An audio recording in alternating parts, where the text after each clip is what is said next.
Hello everyone, this is Shreya Singh, and in this video we are going to discuss on the topic bureaucracy. और इस video में मैंने सभी one liners and MCQs include किए हैं जो आपके एग्ज़ाम पर्सपेक्टिव के लिए इम्पॉर्टेंट हैं और hope that it will help in building और understanding plus in solving the MCQs. Okay, so let's start with it.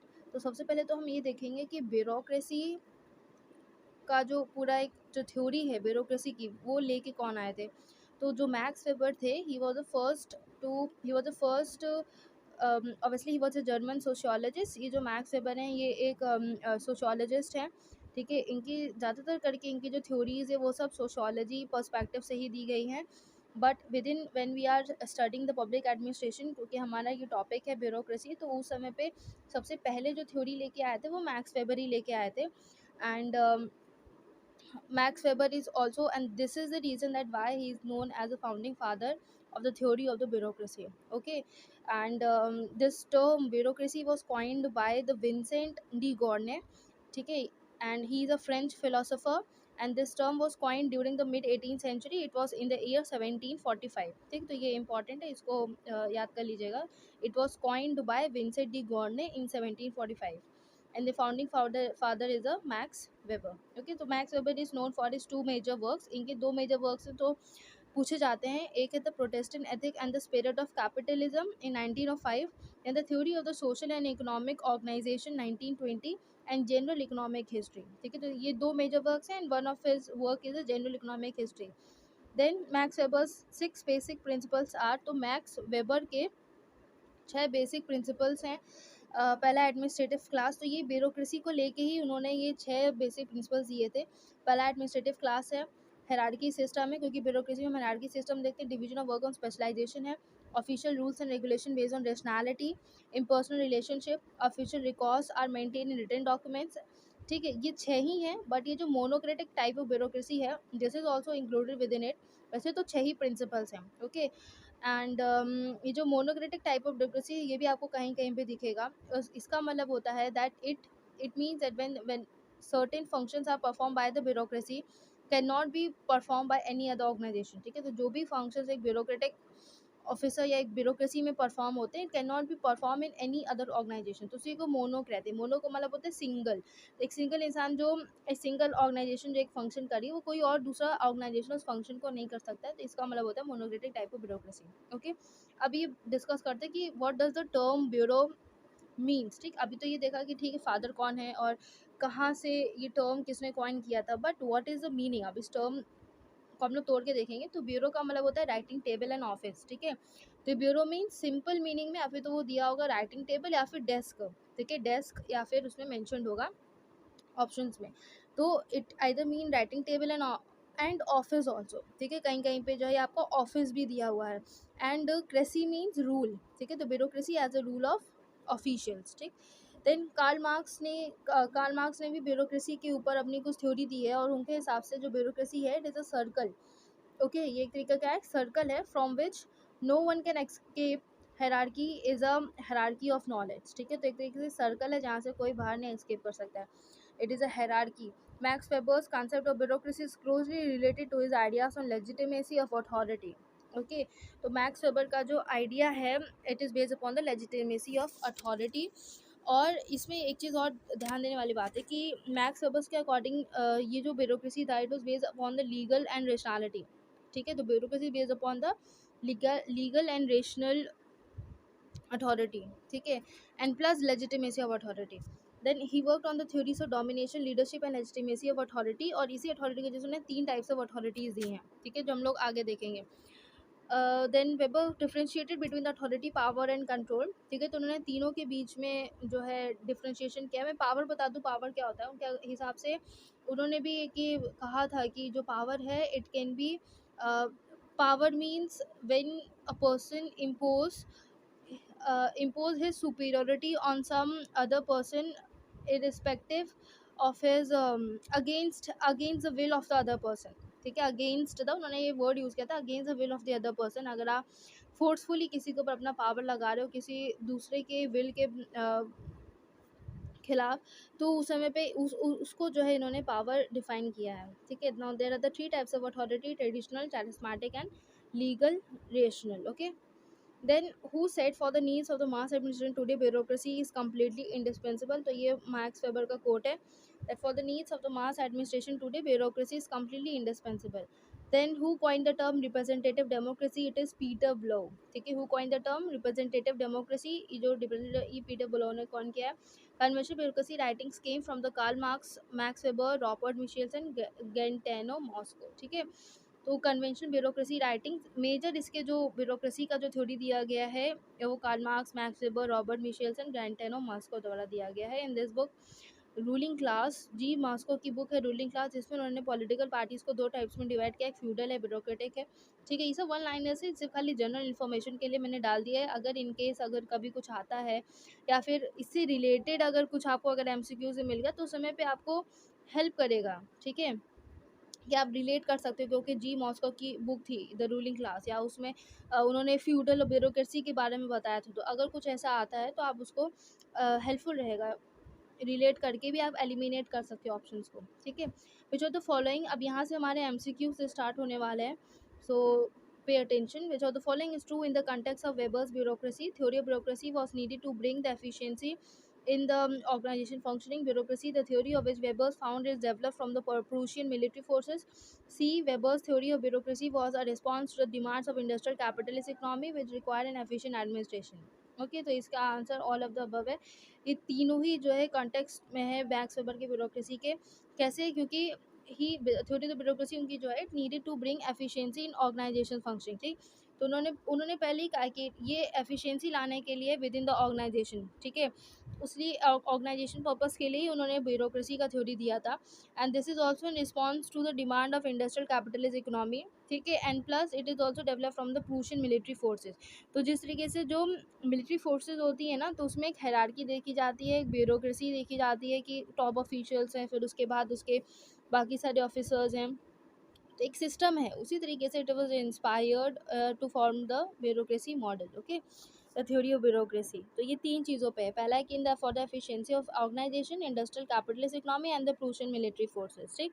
All of the above is correct. In bureaucracy is categorise into the four types by the मॉस्टीन Marx. ये भी बहुत important है कि bureaucracy is categorise into the four types. कौन कौन से four types हैं?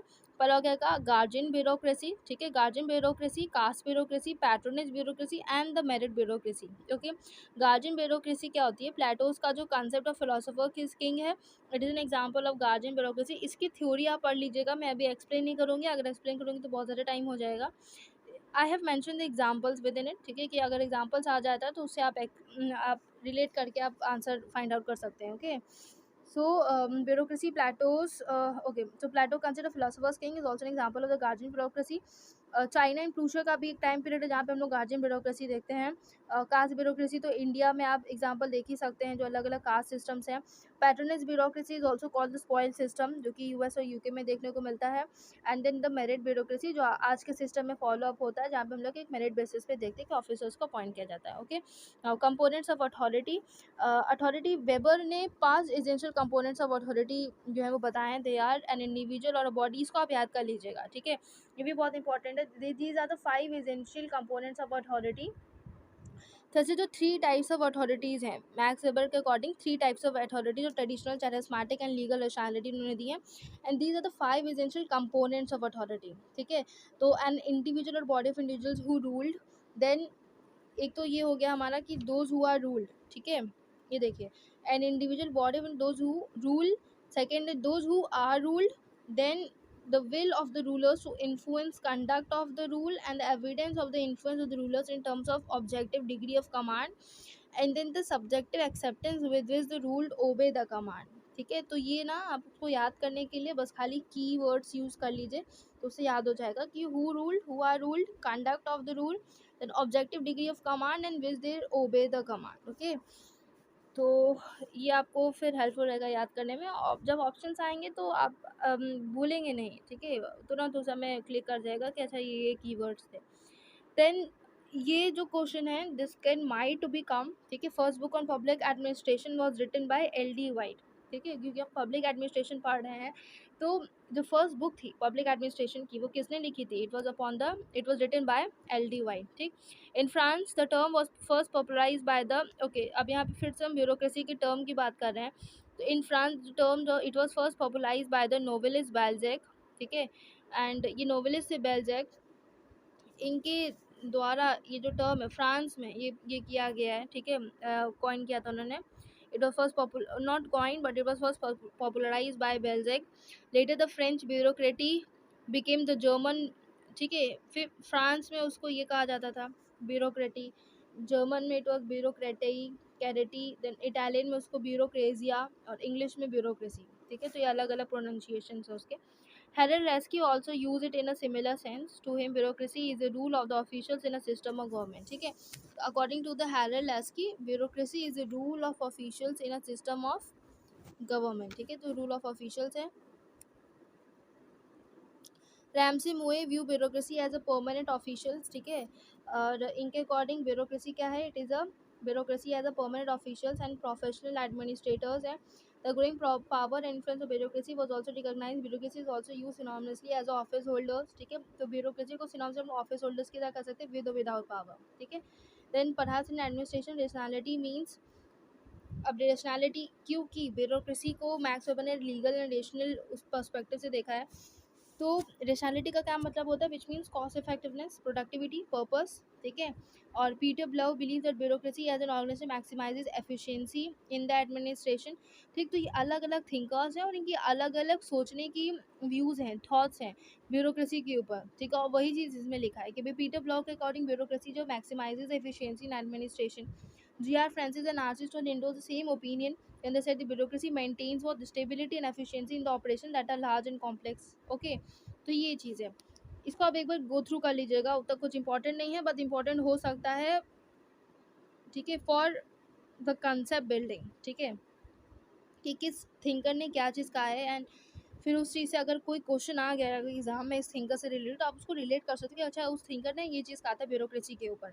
Okay, some of the criticism was also given for this theory, जिसमें सबसे पहला नाम आता है रॉबर्ट सी स्टोन का, जिन्होंने डेफिनेशन दिया इंक्लूड्स व्हाट, रेड टैपिज्म, कि bureaucracy includes red tapism, rigid rules and procedural emphasis as features of bureaucratic organization। Reinhard Benedict जो है वो कहते हैं कि some of the negative characteristic bureaucracy का failure to allocate clear cut responsibilities, rigid rules and routines, blundering officials, slow operation and bug passing, conflicting directives, empire buildings, concentration of control in the hands of few, ठीक है। तो ये कुछ basic सी चीज़ें हैं, just go through it, इसको आप एक बार रीड कर लीजिएगा। We are moving forward to MCQs। Okay, so let's start with the MCQs. So first one is bureaucracy is also called permanent executive, political executive, D जियोर executive, nominal या de facto executive. तो इसका correct answer होगा हमारा ए, permanent executive. Okay, तो bureaucracy कौन होते हैं? हमारे परमानेंट एग्जीक्यूटिव होते हैं, जिसमें सिविल सर्वेंट्स आते हैं। देन नेक्स्ट है हमारा bureaucracy consist of members of parliament, जजेस of the supreme court, top political leaders और नन ऑफ दीज। अभी मैंने बताया कि ब्यूरोक्रेसी में जो आते हैं हमारे वो आते हैं हमारे सिविल सर्वेंट्स, ठीक है। तो इसमें कोई भी पॉलिटिकल लीडर्स का कोई रोल ही नहीं होता है, ठीक है। तो इसका नन ऑफ दीज होगा क्योंकि इसमें सिविल सर्वेंट्स आते हैं, तो option D is correct.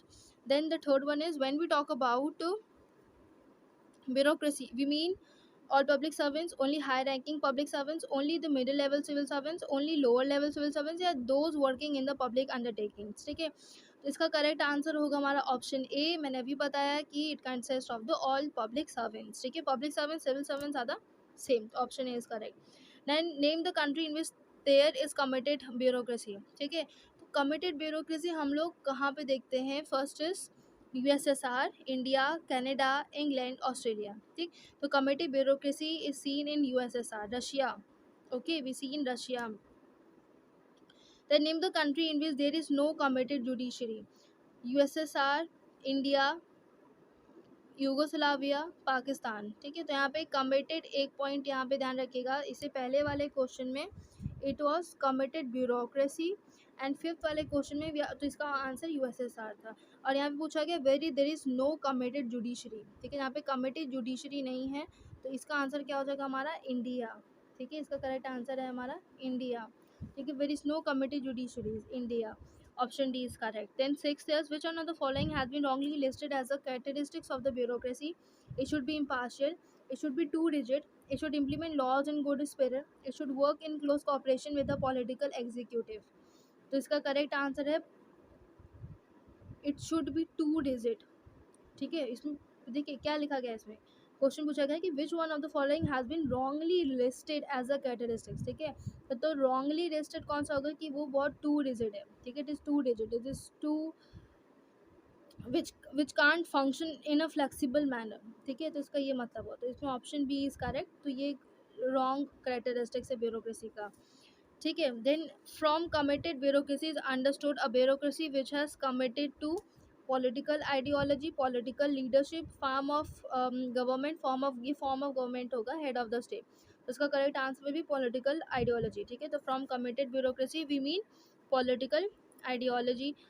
Then option A is correct. Question number 8. Which one of the following has been wrongly listed as a characteristic of the good bureaucracy?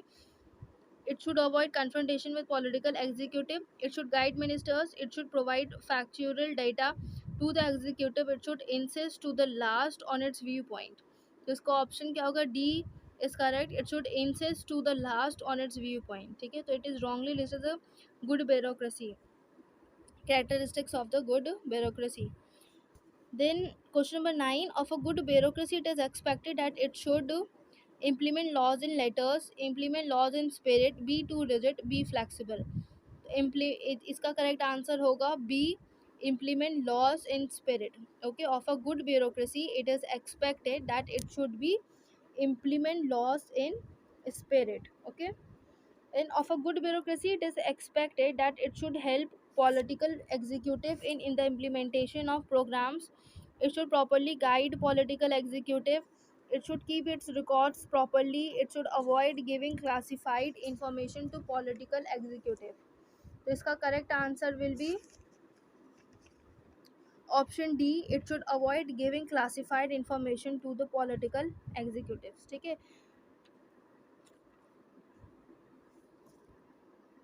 yeah, option D is correct. Then bureaucracy, question number 11. Bureaucracy is needed in parliamentary form of government, presidential form of government, socialist system, democratic system और all forms and system. तो obviously बात है भी bureaucracy her forms and systems में ज़रूरी होता है.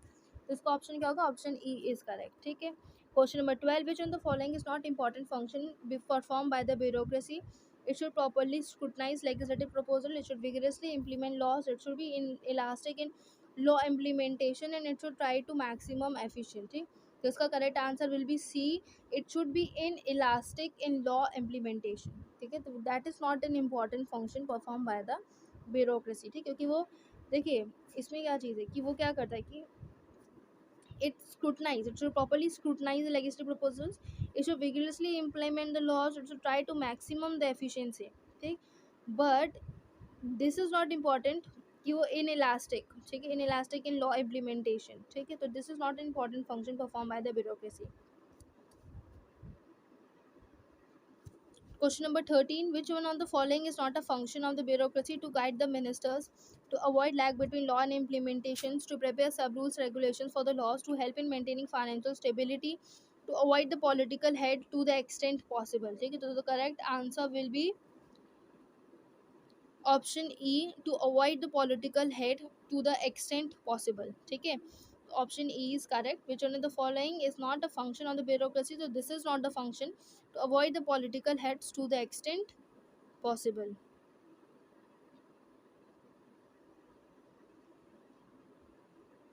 Which one is not an important cause for increased workload or bureaucracy? Workload with government has increased. States are performing both compulsory and optional functions. The ministers are amateurs and states have become police states. तो obviously इसमें option D will be correct, क्योंकि जो ministers हैं they are amateurs. ठीक है, तो option D is correct. The ministers are amateurs. ठीक, then which one of the following is not an important cause for increasing work of bureaucracy? Committee work has increased. Bureaucracy is required to perform judicial work. Delegated legislation has increased. Ministers have become experts. Volume of legislative work has increased. तो इसका correct answer will be option E. Volume of legislative work has increased. Okay.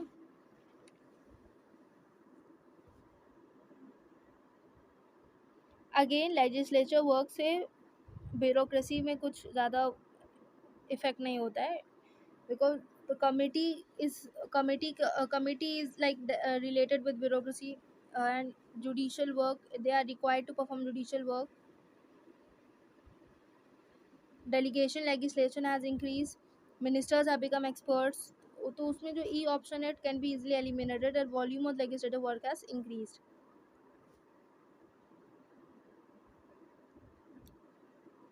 16 question, which one of the following is not necessary for impartiality of bureaucracy? Civil servants to be given good salaries. Status and position of civil servants should be kept high. Civil servants should be given security of service. Bureaucrats should be allowed to accept drafts, and bureaucrats should be given good pension. So the right answer is E. Bureaucrats should be given good pension. Okay.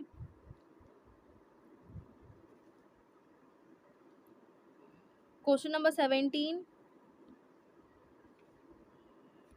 So question number 16 का correct answer है option E. Okay, तो bureaucrats should be given good pension. Then 17 question, which of the following is not a method for securing impartiality of bureaucrats?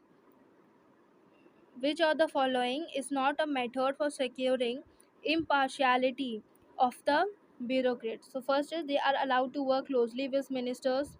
They are provided medical facilities.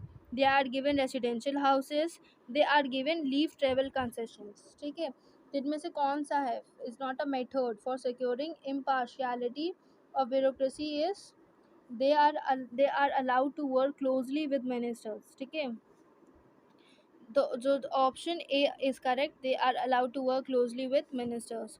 And question number 18, which of the following is not a function of bureaucracy? To keep financial stability, to help in maintaining sound economy, to take their grievances to the members of parliament, to properly perform quasi judicial allotted functions, and none of these.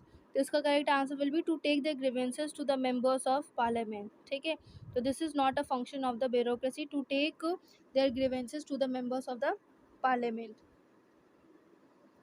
Then question number 19, which one of the following is not a function of bureaucracy? To help maintaining law and order, to help preparing international treaties, to help preparing national budget, to promulgate the ordinances, to implement laws in proper spirit. So obviously इसका answer C, answer D will be correct. ठीक है, in this answer D will be correct, to promulgate the ordinances, to promulgate ordinances. Then which question number 20, which of the following step is not needed for maintaining non-committed judiciary?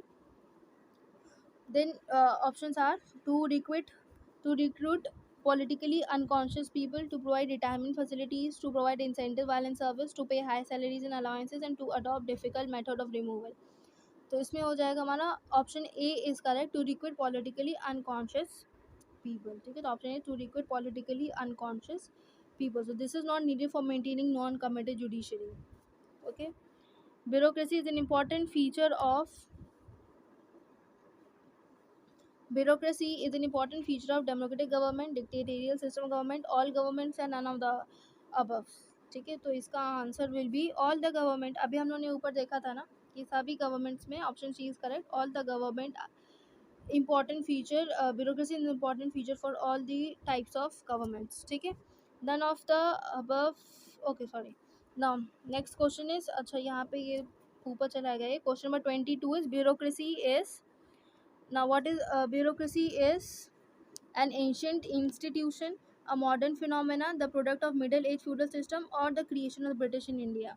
तो ये ancient institution है. ठीक है ना, अगर हम लोग bureaucracy की बात करें तो ये काफ़ी, ये पहले से ही देखा जा रहा है. ठीक है, दिस इज़ नॉट समथिंग कि जो नया इन्वेंट हुआ. जब हम लोग सिविल सर्विस वाला टॉपिक पढ़ेंगे तो उसमें हम लोग उसकी हिस्ट्री भी देखेंगे कि कैसे मॉडर्न टाइम में, गुप्ता टाइम में, मुगल्स के टाइम पे, ठीक है, मुगल से भी पहले मॉडर्न के टाइम पे दिस ब्यूरोक्रेसी, सिविल सर्विसेज का जो पूरा स्ट्रक्चर था, ब्यूरोक्रेसी का जो स्ट्रक्चर था वो देखने को मिलता था. ठीक है, so option A is correct. Then bureaucracy literally mean, और दिस इज क्वेश्चन नंबर 23. ठीक है, bureaucracy literally means a system of government by elected representative nominated officials and non officials और नन ऑफ द अबव. तो इसका जो right answer है it will be officials. ठीक है, क्योंकि इसमें सिविल सर्वेंट्स आते हैं, these are the officers. Then question number 24, bureaucracy, option B is correct ऊपर वाले का. Then question number 24, bureaucracy existed in the ancient empire of China, India, Rome, all of the above. तो इसका answer will be D, all of the above. ठीक है, तीनों ही जगह देखा जाता था। Question number 25, which one of the following functions is performed by the bureaucrats? Collection of taxes, audit of account, inspection of factories, all above the above functions and many other too। तो इसका correct answer भी audit of accounts. ठीक है, auditing of account. तो which is a function is perform by bureaucracy, option D is correct, audit of accounts. Then question number 26, in modern times the powers of the bureaucracy have greatly increased, considerably decline, neither increase not decline and none of the above. तो पहले से अगर modern times में देखा जाए तो bureaucracy एक major institution organisation बन के आया है अभी। एंड ऑब्वियसली उसकी जो पावर है it is enormously it is increase. ठीक है, option A is correct, it is greatly increase with time. ठीक है, आज के समय ब्यूरोक्रेसी एक सुपर पावर है। ठीक है, it is a super power, greatly increase. Then question number 27, which one of the following has been wrongly listed as a factor that increase in the powers of bureaucracy? The states has assumed police and military functions. The state has assumed greater responsibility due to adoption of goal of welfare state. The complexity of the administration has necessitated service of experts. The growth of delegated legislation has added to the importance of civil services.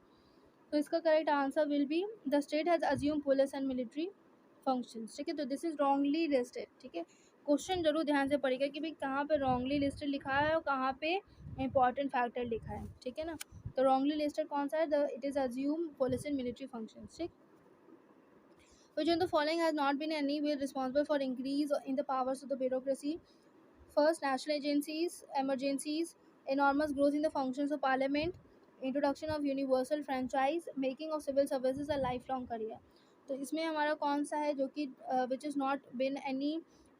not in any way responsible for increase in the power of the bureaucracy is option C is correct, introduction of the universal franchise। तो universal franchise से bureaucratic powers का क्या लेना देना है ना। तो option C is correct, it is introduction of the universal franchise। ठीक, then question number 29, which one of the following statement is correct? Civil servants are recruited on the basis of competitive examination. Civil servants are assured security of service. Civil servants are assured fixed salary and promotional avenues, all of the above। तो इसका सभी होगा।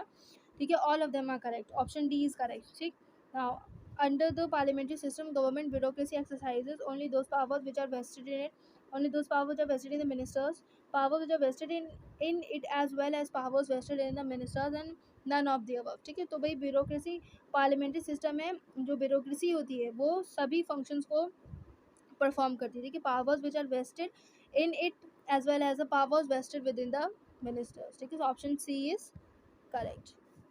ठीक, तो option C is correct. So the end, इतने ही MCQ से, these are the 30 MCQs which was upon the topic bureaucracy. And इसके अलावा आप जो है ब्यूरोक्रेसी के ऊपर आप गूगल पे आप अगर आप टाइप करेंगे ब्यूरोक्रेसी PDF तो उस पर पूरी की पूरी PDF खुल के आएगी which is upon the topic bureaucracy in India. और क्योंकि ब्यूरोक्रेसी हम लोग सोशोलॉजी में भी पढ़ते हैं तो उससे भी रिलेटेड मैक्स वेबर की बाकी सारी थ्योरीज और उनके क्या क्या आइडियाज़ थे ब्यूरोक्रेसी के ऊपर वो भी उसमें आएंगे। ठीक है, तो इट्स बेटर कि इसमें तो कुछ पॉइंट्स मैंने इंक्लूड कर ही दिए थे और फिर एक बार आप वो भी आप अगर टाइम बचता है तो उसको भी आप लोग गो थ्रू करिएगा। It will be very helpful in building up your understanding on the topic. Okay, और उसके अलावा आई थिंक इतना सफिशिएंट रहेगा आपकी प्रिपरेशन के लिए। इसको एक दो बार और देख लीजिएगा ताकि अच्छे से इसके जो ऑप्शंस हैं वो आपके माइंड में अच्छे से बैठ जाएं और कोई दिक्कत ना आए एग्ज़ाम में। Okay, if you have any doubt then please mention in the comment section. Please like, subscribe and share it among your friends. Okay, so thank you for watching it।